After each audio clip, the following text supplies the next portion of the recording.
Outsourcing tends to have a bad reputation as being low quality. Partner Hero's value-based approach raises the bar for the outsourcing industry by investing in employee empowerment and career growth, paying above-market salaries, and maintaining a focus on quality and performance. They're more than a service provider. They're also a thought partner for the startups they serve.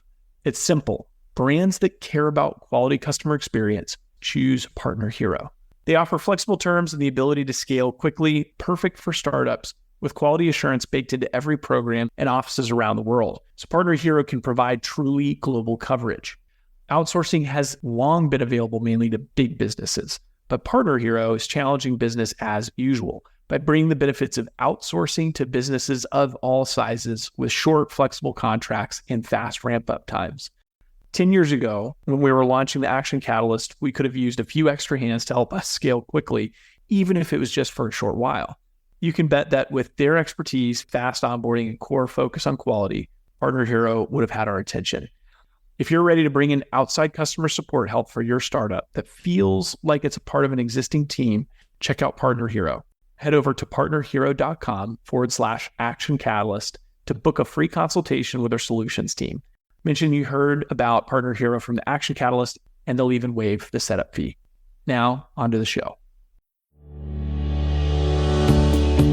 From Nashville, Tennessee, Southwestern Family of Companies welcomes you to the Action Catalyst. Each week, we share insights and inspiration from movers and shakers in the world of business. Our goal is to help you increase your self-discipline, overcome procrastination, and help you to take action on all the things that really matter. Welcome, ladies and gentlemen, to a Life Story Special Edition episode here of the Action Catalyst podcast. So excited to have you. These are real life stories from real life people. So one thing to know up front is because these are real people, they don't have sound studios and big fancy mics and equipment. So we do these interviews over the phone. So the sound quality is a little bit less, but you can still hear it clearly and audibly. But it's not really about the quality of the sound, right? It's about the quality of the story. And today is a great one about how do you find your life purpose. And we have a great story about someone who was struggling with it and the impacts they were experiencing in their life. And then a very practical process that you can go through. And at the end, we really sum this up in terms of the 5 characteristics of a great purpose. So make sure you tweet at us at hashtag AC Podcast for Action Catalyst Podcast. We want to hear your thoughts and your feedback because today is a powerful episode from a real life person. And I think that if you spend the time here, you're going to walk away with something that's going to help you to live more and more on purpose. It's a great episode. We'll get started just after this message. This episode is sponsored by Southwestern Coaching. Southwestern Coaching has helped over 11,000 people increase their incomes by over 25% on average. As a successful salesperson, you know the importance of increasing your sales, but sometimes you might just need a little extra push and accountability to meet your goals and grow your business. Southwestern Coaching will help you increase your income through one-on-one sales and leadership coaching tailored specifically to your needs. Together, we will elevate sales. To schedule your free one-on-one business action planning session with a Southwestern coach, go to www.southwesternconsulting.com/Action Catalyst. My friends, it is time for another special edition here on the Action Catalyst podcast. It's Life Story Day, and this is where we get real life people who are real life movers and shakers in the world of business, just like you, that we've had an opportunity to get to know through one-on-one coaching and to talk about some of the transformations that are happening in their life. And they have been some of the best received shows by you. And so we continue to do them here every once in a while. And today is going to be no different. You're going to hear the story of Tom Merritt, who works with a company called Summit Funding up in Chicago, and his coach, Steve Reiner, who's one of my business partners and just an absolute stud. He is the co-author of Navigate 2.0, selling the way that people like to buy. And we are just excited to have the two of them here to talk a little bit about Tom's real life story. So guys, welcome. Thank you. So Tom, give us a little bit of a background. So tell us just, a little bit about yourself and your, what you do every day. Sure. No, I am a transplant to Chicago. I grew up in Ohio. Went to university in Ohio as well. Moved here out of college and was fortunate enough to have some great friends that introduced me to my now beautiful bride. We've been married almost 14 years and got two little boys, 7 and 6, and they are, basically keep us busy all day, big into the sports and, pretty much anything and everything else. But I got into the mortgage business back in 2002, came out of a corporate lifestyle and went into the originating or the sales side of things.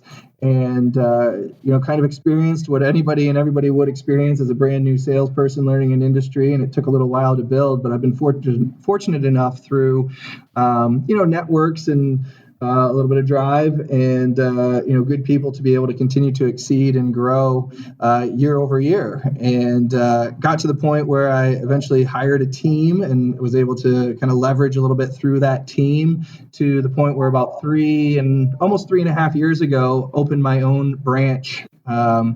And have kind of grown it. I oversee the day-to-day on the ops side, the day-to-day on the sales. We've got some salespeople that work for us, and then obviously still have my personal production team going. So continue to grow year over year and looking to continue to do so. That's awesome. And so how many people all in at the branch? So right now we have 12. Got 3 on my personal team. We've got 3 other salespeople and then some kind of ops for the branch. Gotcha. Okay. And how did you first learn about Southwestern Consulting? Like, how did we show up on your radar? Sure. So as I'm sure you can imagine with balancing of a few different roles within the company and with 2 young children at home, time is a premium. And I quite honestly, I'm very much a pleaser and really, it kind of came to not an end point by any means, but really came to a head about 1.5 years ago, in the sense that I was just really trying to, I felt, please everybody and what their expectations were in life. And I felt like I was failing miserably, quite honestly, in anything and everything that I tried to do, being a very driven type of personality and very result oriented. I was never able to focus on any one thing enough to get to the result or get to where I wanted to necessarily be, because I felt that I was either being pulled in too many directions or not quite living up to each one of the goals or the things set forth by the individual. And I have a couple of really close friends that I've made, just along in business that introduced me to Steve. And, they understood what I was going through. They're in very similar positions to what I was in. And they said, you should talk to Steve. And we were set up and, it's been, I guess, almost 1.5 years now since then. And we've been coaching almost since day one. Mm-hmm. Mm-hmm. And so Steve, so tell me, like, what did you first think when you met Tom or you talked to him the first time? Like, what were some of your first impressions? Well, I'd say the first thing that stuck out was Tom was just like an incredibly humble person. And just all of his goals just centered around just serving other people. Like when I asked him like what his goals are, he talked about he wants to provide for his family. He wants to provide a great place at work for people to come where people are excited, just a place where he could help them with their living and to be able to provide for their families. And so I just felt like, here's someone who just is just embracing humility, totally focused on others, not thinking about himself, just a really caring individual. That was probably my biggest first impression. Mm-hmm. And so what was it, Tom, then what happened then when you were talking to Steve that you kind of decided, you know what, I think I want to go for this. I think I want to get a coach. And like you said, that's been about 15 months now. What was the thing that sort of pushed you over the edge and said, I think I'm going to give this a shot? So, Steve really, our first call even just really dug in and really kind of got to my core to a certain extent. I remember telling him a little bit about what I felt and what I was going through. And gosh, I may have even broken down a couple times, but it was one of those things that, he really got me to open up a little bit. And then he would ask me some probing questions and, why are you doing this? Kind of what's your, why do you feel you always have to please these people? Just really digging in. And he kind of got me to the point where he provided, well, what if we could, help you in this area? Or what if we could help you set your, doing what Tom wants to do, or, take some of that pressure and that stress off. So what was that? Like, what was that? What was it that you were going through? Like, what was the challenge that you were facing that he was kind of tapping into? Like, take us back to kind of that time. Yeah, so I think it was twofold, really. It was really trying to, really me feeling like I was letting people down and really not hitting things for these other people as opposed to myself. And so, one, obviously digging into what my purpose or my why was. Why was that important to me? Why, what are you trying to do and how are you trying to get there? So hold on. So before you tell me, because I want to hear about that part. But so when you say you feel like letting people down, like who were you letting down and how were you letting them down? Again, I feel like everybody to a certain extent. So my wife, I felt like I was letting down because I was working all sorts of hours trying to get this business, this branch up and running. I was letting down my kids because I wasn't spending the time that I took this job. One of the number one reasons I took this job at being in sales was so that I could, when I got to that point of having children, I could take Friday afternoon to go and see their hockey games or soccer games or to spend the time and really be there for my kids. And it wasn't. I felt like I couldn't. I felt I was letting them down in terms of quality time. I felt I was letting my branch down, my sales guys down. We weren't my corporate, because we're a subsidiary, because we weren't hitting the numbers we were supposed to.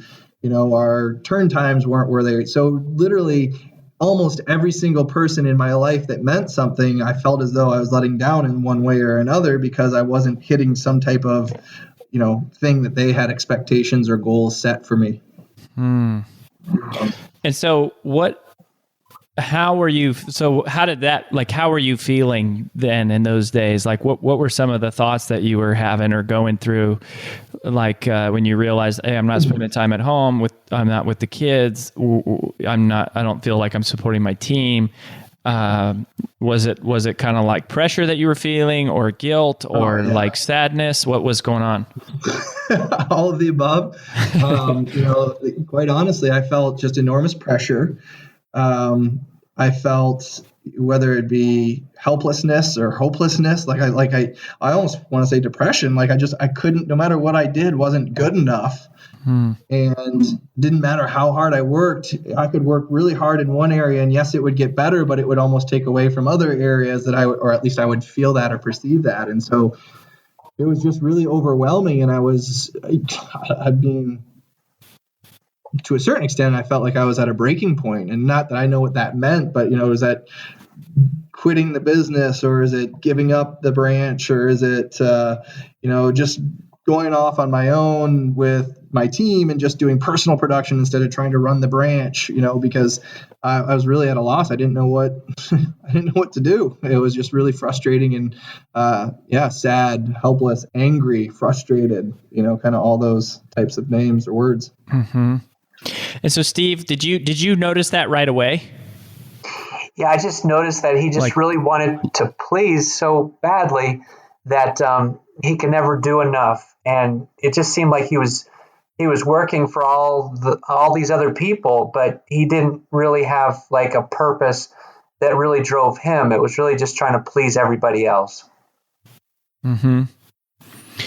And so when you first heard him, Steve, so when you started talking to Tom, like as soon as you got started, was that your first instinct to go, hey, he's really struggling.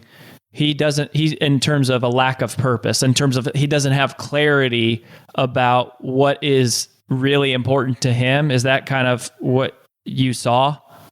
Yeah, I just kind of felt like Tom was trying to solve the problem by acting differently and, getting different results by having different behaviors. But I kind of felt like it was really forced. It didn't feel authentic, and it didn't seem sustainable. And so I just kind of felt like if we could help Tom to uncover his why, his purpose, his mission for why he comes to work and what he's committed to doing, and getting that passion back, I felt like once we had that foundation, then I felt like his actions would become a natural byproduct of that purpose. So it was really kind of, I think, important for me to really focus on that initially, because, as we say, when you understand your why, you'll figure out the how. So that was really kind of the first step.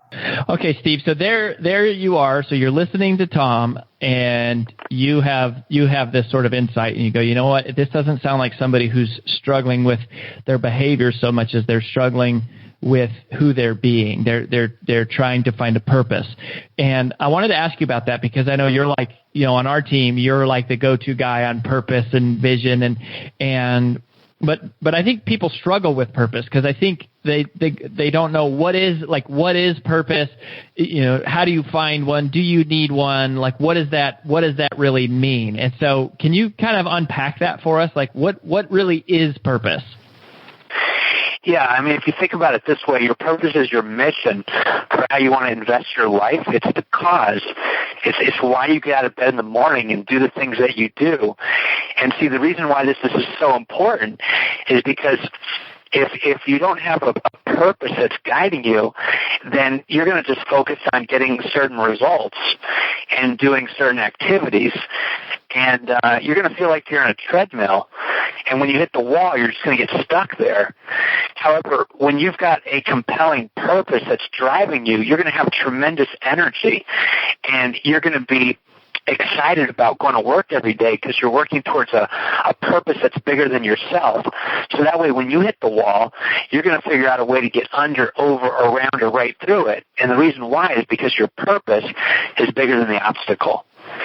And so having a purpose that really guides you is going to enable you to, just have more energy, more passion. It's really going to become your GPS for how you're committed to living. Ultimately, your purpose involves the person that you desire to be and the impact that you desire to have. And that's going to stretch you, and it's going to give you a reason to get out of bed and go to work. Mm. So the characteristics of it then are, you're saying it has something to do, it's more about the person you want to be and the impacts you want to have and less about the results that you're trying to achieve, or it's just there's results there too, they're just more in alignment with what the purpose is and they're not just seeking results for the sake of seeking results. Yeah, the interesting thing is the more you focus on your results, the less results you get. The more you focus on your purpose, the more results you get, but the results are no longer the focus. It's the byproduct. It's the fruit of living on purpose. Does that make sense? Mm-hmm. It does. It does. Okay, so Tom, so that's a big idea, right, is to go, okay, and instead of pursuing just results, I'm going to focus on identifying some purpose that's driving me and letting the results become the byproduct of that. So what did you do? So what did you guys what did you come up with, or what process did you go through, and how did you land on that? For me, in working with Steve, I think it was really twofold. It was really trying to determine and come up with what my heart or my inner why I was doing, or what my why was, I guess. What, really trying to dig down and really, establish that. Why do I act the way I am? Why am I, driven the way that I'm driven? What am I really trying to accomplish? What gets me out of the bed in the morning? What are my, goals? But before I could do that, to be honest with you, I think the big thing that really helped, because we started to get in right at it, but I was still really stressed, is he really helped me understand that, listen, things are going to happen the way they're going to happen.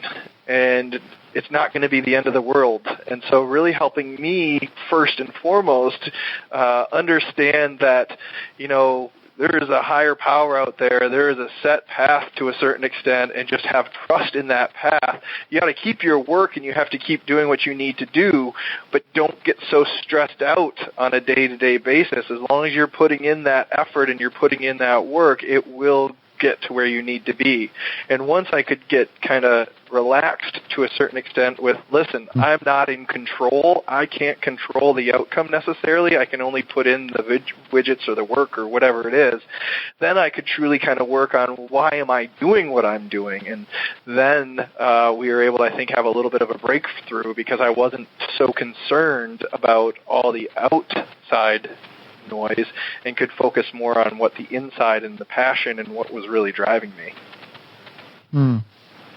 So basically there was a level of stress there with kind of you trying to be in charge, be in control of what was happening, and somewhat of letting go to just being open to what's going to show up, and just be able to say, I'm going to be comfortable with operating inside this set of boundaries, and then letting the results show up that are going to show up, and I'm going to be okay with those and trust that it's going to work out. Is that kind of capture what you're saying? It is, yes. Yeah. Okay. And so Steve, is that kind of how you remember it too? Kind of along the lines there of going, hey, we need to first let go. We need to first kind of release trying to control everything, focus on and once we got past that, then things started to happen? Yeah, what I've found in my work with clients over the years is the biggest reason why we have anxiety and fear is when we try to control things that we can't control. And so Tom was basing his identity and his sense of self-worth on his results and pleasing people and what people thought about him. And those are two examples of things you can't control.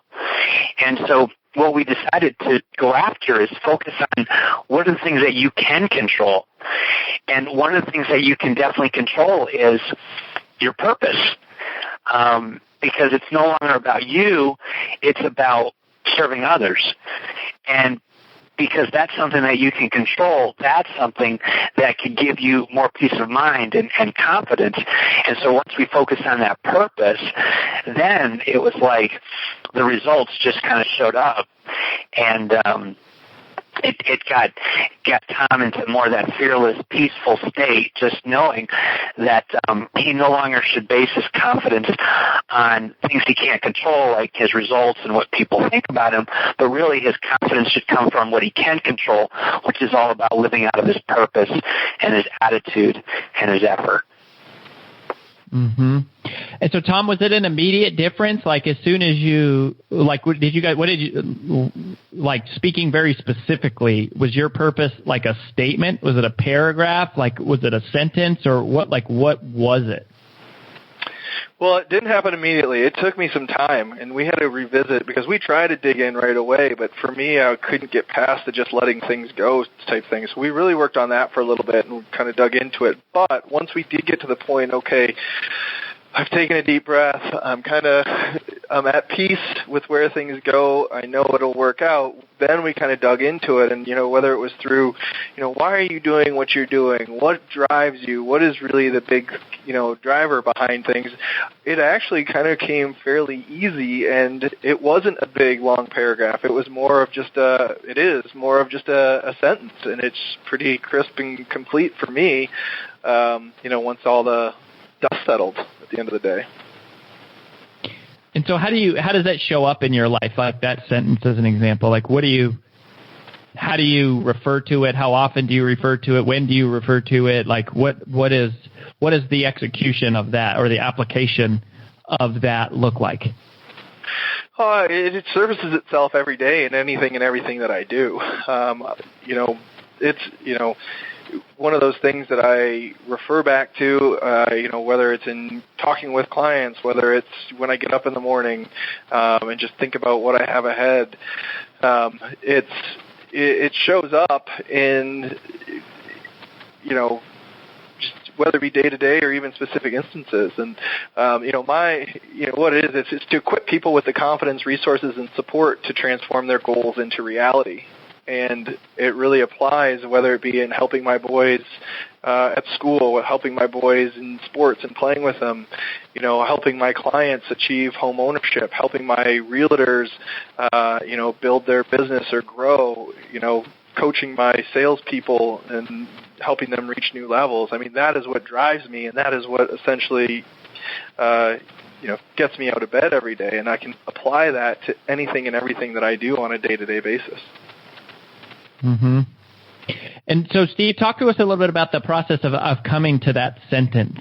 What does that structure look like? I mean, obviously, some of this is pretty deep stuff in terms of, this is why you have a coach, is to go through this, and we walk this road with clients all the time, all day, literally thousands of people, right? But give us a little bit about if somebody's listening, like, what are some of the things they could do to kind of start on this journey? Yeah, there's certain criteria that you want to follow when you're trying to uncover your purpose. And for a long time, I would say that it doesn't really matter what your purpose is, as long as your purpose really energizes you. But what I've learned over the years after coaching for so long and seeing the results that clients have gotten, what I've realized is there is a right and a wrong purpose. And what I would say is if your purpose is not grounded in serving others, then it's a weak and shallow purpose, and it's not going to sustain you, because I believe that's the way we were made. We were wired to serve and make a difference. So number one, your purpose should really be grounded in service. It's about having a purpose that's bigger than ourselves. And then from there, your purpose has got to be unconditional. Just kind of like what Tom said, his purpose is not just geared towards the mortgage industry. It's what he does all day, every day, no matter who he's with. And so it should be something that you're willing to live out in all endeavors, regardless of what you get back in return. You see, that's what makes you fearless, because, again, fear comes from trying to control things you can't control. And so if you're living out of your purpose, regardless of what you get back in return, it becomes unconditional. And that's what gives you confidence that it's something that you can do and focus on every day. Next, your purpose should encompass the person that you want to be and the impact that you desire to have. So the person that you want to be and the impact that you desire to have. Finally, it should be a statement that stretches you and inspires you to live it out. And so it shouldn't be just something that you do on a regular basis and you don't even have to think about it. It should be something that just gets you excited to get out of bed and go to work and grow into this person.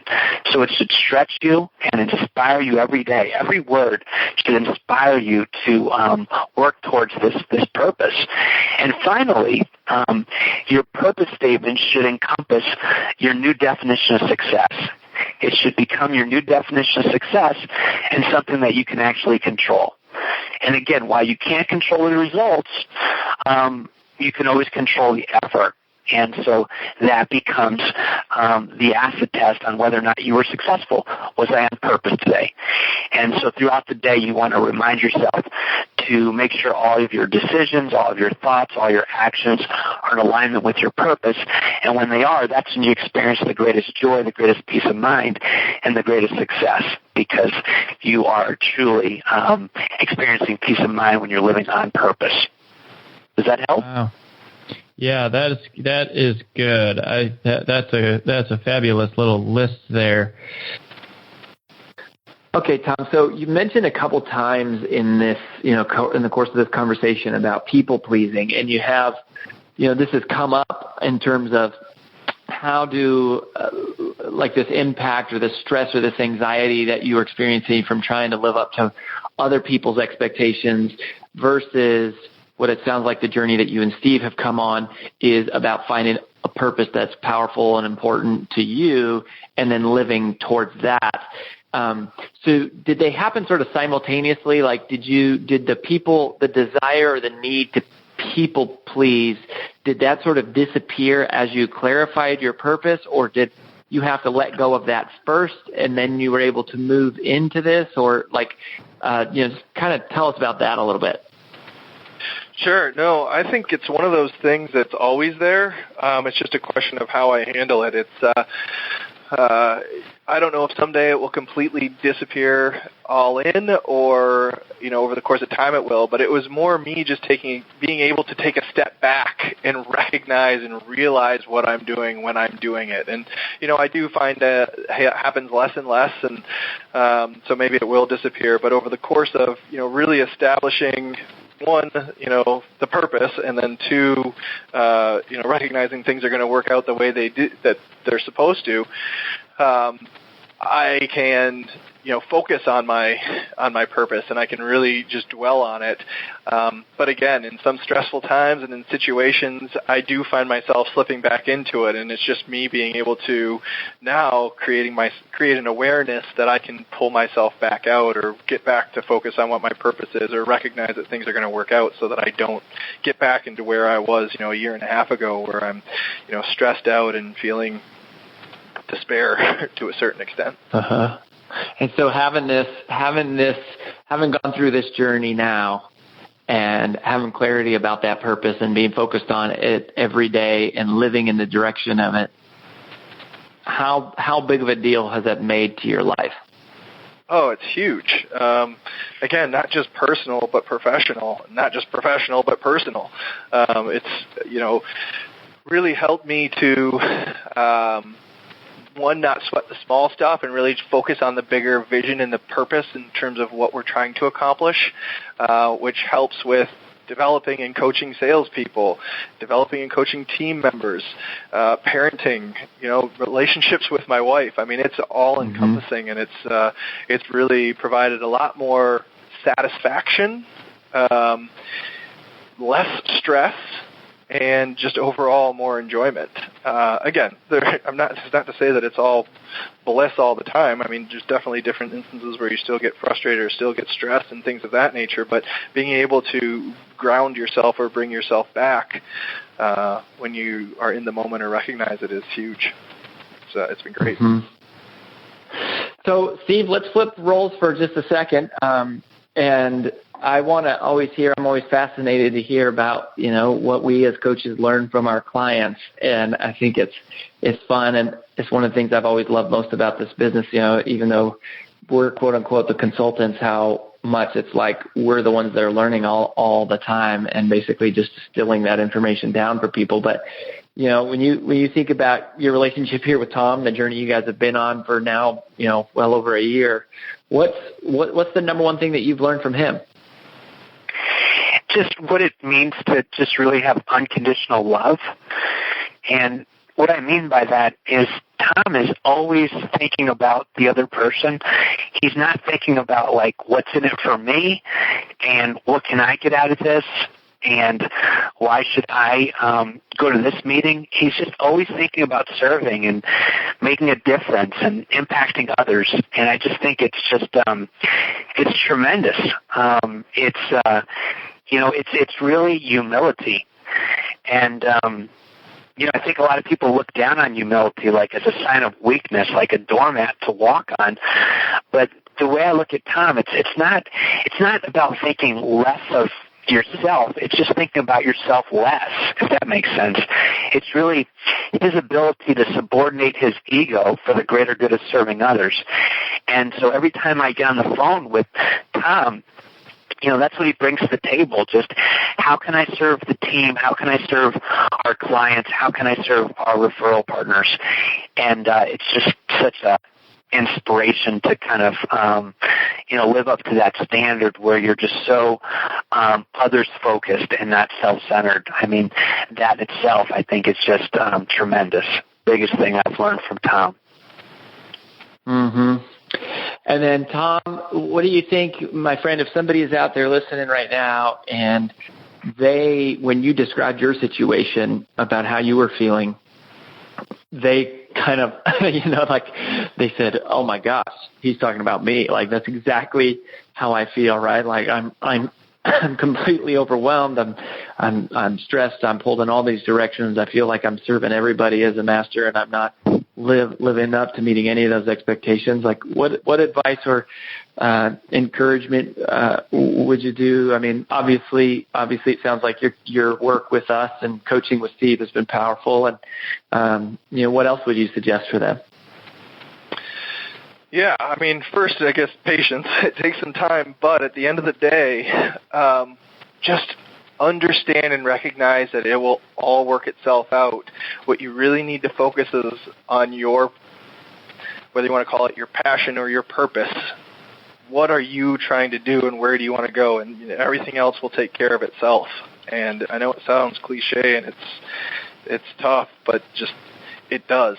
It will work out, I promise you. You just got to make sure that you're fulfilling what your true passion or purpose is at the end of the day. And figuring that out, if you haven't already, is in and of itself a game changer, because it drives you every day.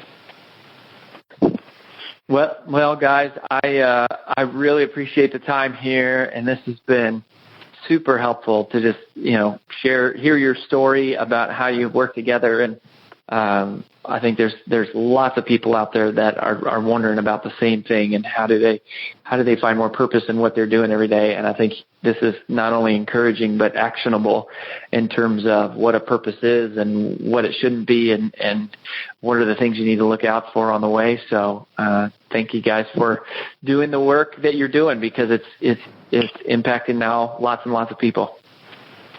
Thank you. There is something magical about these life stories. There's something powerful about not just hearing an idea or a practice or a principle or a concept, but hearing a story of a real life person going through a real life struggle who implements something that creates a real life transformation. And that is, the biggest reason why we share these life stories. And it's powerful for me to watch also the dynamic, between the coach and the, our client, and to learn from both of them and how they interact. And that was so magical, because I think that this struggle that Tom was talking about, this idea of how do I find my life's purpose? What really matters, right? Like, at the end of my life, when I die, how will I be able to look back and say whether or not I was successful? How will I be able to measure the ability or the reality of my ability to achieve what I wanted to have made sure that my life counted for something? And so many people struggle with that. I mean, I think that time management, call reluctance,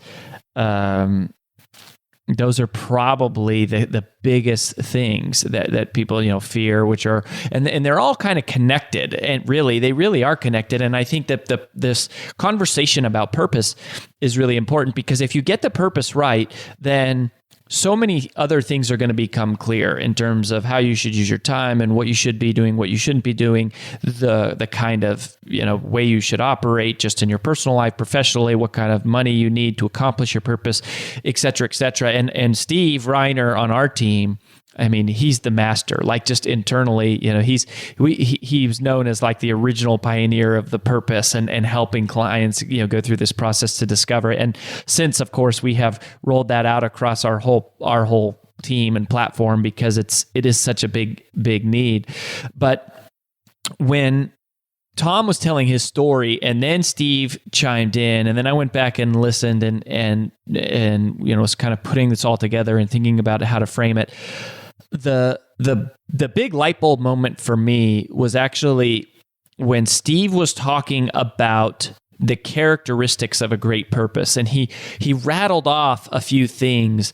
And I went back and listened to that several times, actually, because I was trying to capture the essence of what he was saying, because to me, that felt like the core, like that felt like the essence. That was like that was the principle, the part that we could sort of take out and digest for ourselves in our own lives, that comes out of this story. And I think that comes out of the great work that these two have done. And, kudos to Tom, and thank you for being so transparent, because I think it opens the door for these kinds of big breakthroughs to happen for people. But I want to highlight these 5 characteristics of a great purpose. And I'm doing my best here to capture what Steve was saying, right? So these aren't really my ideas at all. These are sort of the core things, I think, the core concepts that Steve captured, and sort of reverse engineering it, instead of saying, okay, let's teach a principle and then go, how do we apply that in life? In these episodes, these life stories, it's more like we hear the application of something, and now let's reverse engineer that back into something that is valuable and practical, that has take-home value for you and for me and for everybody. And so I'm doing my best here to capture what Steve was talking about. So these are the 5 characteristics of a great purpose, I think, that came out of that conversation. Number 1 is that it has to be useful. It has to be useful. And Steve kept saying the word service and service-mindedness. And of course, we talk about that a lot on this podcast, servant selling. And it's hard to be nervous when your heart's on service. Those are core philosophies in our heart at Southwestern Consulting. And, hint, that's the direction of our next book, just so you can get ready for it. I've shared it a little bit here from time to time, and we're making moves there. But the thing that I loved, and this could also be called sustainable, but I went with the word useful because I think, one, I was looking for something that has an L, as you'll see this list that we walked through of the consonants of the L, but is it's of being of use to other people. That's what useful means. Not that your purpose is sort of useful to yourself. It's that your purpose in life is connected to being useful for other people. It reminds me of the famous, I think it's Albert Einstein who said this, who said, if you want to be of value, try to first be of use, or that our value comes from being useful to other people. And what Steve said that was so cool was, he said, if it's not based in service, in other words, if it's not useful, it's not sustainable.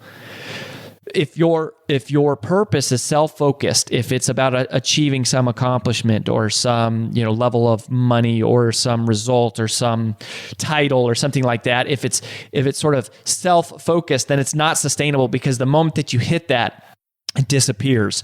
And it might be able to drive you to do something, but ultimately it's really not all that fulfilling, because it's not. It runs out. Whereas if you compare that to being useful to other people, you never get there. You've never served people enough. There's no invisible finish line to that. So, and I think that was really the heart of what Steve was saying. And when he first, if you go all the way back to the beginning and you listen to when I asked him, what was your first impression of Tom? He said that Tom was incredibly humble and he was incredibly focused on serving other people. And that helped Steve sort of connect the dots to go, okay, here is a guy that is very focused on service. So why is he experiencing this stress? Why is he experiencing this anxiety, this frustration, this anger, this sadness, this pressure to please other people? Why is he feeling pressure to please other people when his natural state, when his natural default is to serve? And I think that is a part of what it sounds like of how Steve kind of cued in on this idea that it was really the purpose that was the missing piece here. The second characteristic is that it should be universal. Universal. In other words, it's not just geared towards work, and Steve kind of touched on this. It shouldn't just be towards your personal life or towards your professional life or towards your physical life or your spiritual life or your financial life, but it's universal. It spans across the different areas of your life. And it is something that, as Steve mentioned, it has to be lived out in all your endeavors. It's part of what makes you fearless, because it is something that it's just your life is dedicated in this one direction. Every part of your life is interconnected by this purpose. And if you capture it in a purpose statement, it should be a statement that, part of this is a litmus test. This is like a checklist here of going, okay, how do I know I've hit it? Like, how do I know I've crafted a statement that is going to work for me? And that is going to apply to all these areas of my life. And if it's universal, if you can read the statement and go, yeah, that applies to, that gives me direction into how I should lead my finances and how I should live spiritually and how I should live certainly professionally and certainly personally and, maritally and with your other relationships. And, if it is something that's sort of ubiquitous across all these areas of your life, it's universal, then that is one of the key characteristics. The third one is that it's aspirational. It's aspirational. And Steve, I think, really hit the nail on the head. He said this so succinctly. He said it describes the person you want to be and the impact you desire to have. And that is what aspirational is all about. It's describing the person you want to be and the impact that you desire to have. Notice that it's not about a result that you want to achieve, right? It's not like a status that you want to acquire. It's about the person you want to be and the impact that you desire to have. Aspirational. Number 4, it's formidable. Formidable. And so in other words, it's challenging. It's worthy of respect. It causes you to push and grow. It's not something that you are today because it's aspirational, but it's such a big deal. It's so meaningful. It matters so much that it's a challenge. It's a gauntlet. It's a battlefield that you have to go through. It's a pursuit that you have to go after, and it's formidable. It is something that you are not yet. But it is, if you overcome, it will, part of becoming who you want to be will require you to overcome, to rise above, to conquer, to complete, to transform. So your purpose is formidable in that the way that it gives you a lot to live up to. It's a challenge. And I thought that was just so powerful. And then lastly, it's controllable. It's controllable. And this one to me was the shocker. This was the biggest surprise. And I got a lot of clarity though, because Steve sort of tied together how, when Tom first comes in the story and we learn about what he's struggling with there, he talks about how, he kind of feels like he has this loss of control. And it's ironic because it's out of a sense of trying to control everything and trying to make everything work that is creating this stress and making him feel out of control. And Steve highlighted that the reason he felt out of control is because he was focusing on all of these results. Even people pleasing in and of itself is an uncontrollable output, because you cannot control what other people think about you. You can't. You can influence it, perhaps, right? But you can't control it. And so if that is the end pursuit, you're pursuing something that is out, it's impossible to achieve. Maybe it's not impossible to achieve, but it's not something that's inside of your control. And that is a very hopeless place to operate. But what Steve is saying is he's saying, even though your purpose is aspirational, it's not who it's something you want to be, and it's formidable, it's challenging, but it is controllable. It's in the way that it's up to your behaviors and your intentions and your actions and the way that you live every single day that makes it controllable. It's not dependent or reliant upon any other person or any other set of circumstances. You're living in a way that is in terms of who you are being. And if you are being that person, then you are accomplishing your purpose. As Steve said, at the end of the day, you're able to ask yourself the question, did I live on purpose? In other words, did I live in alignment with my purpose?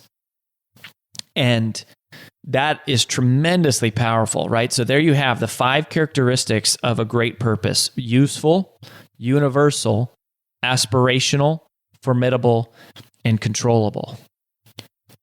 And what a great feeling to do the work here. And I do want to invite you to, request a call with one of our coaches. Like this is what we do, right?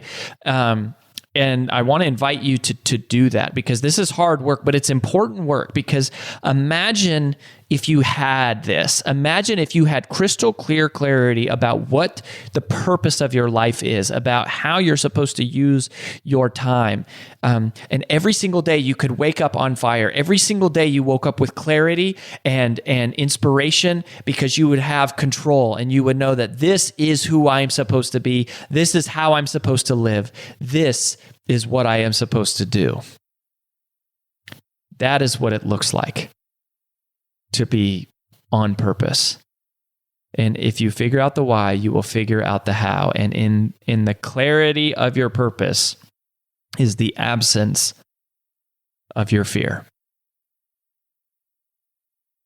Well, that about wraps up the Action Catalyst podcast for this week. If you haven't yet, please log in to whatever your favorite medium is to listen to the show, and both rate this podcast and leave a comment, as that helps new prospective listeners determine if the show's really a good fit for them.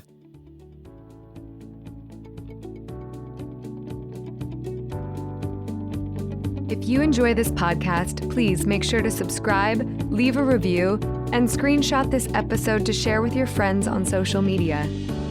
Make sure to follow us on Facebook and Instagram at Action Catalyst, and subscribe to our video podcast on YouTube. Thanks for listening.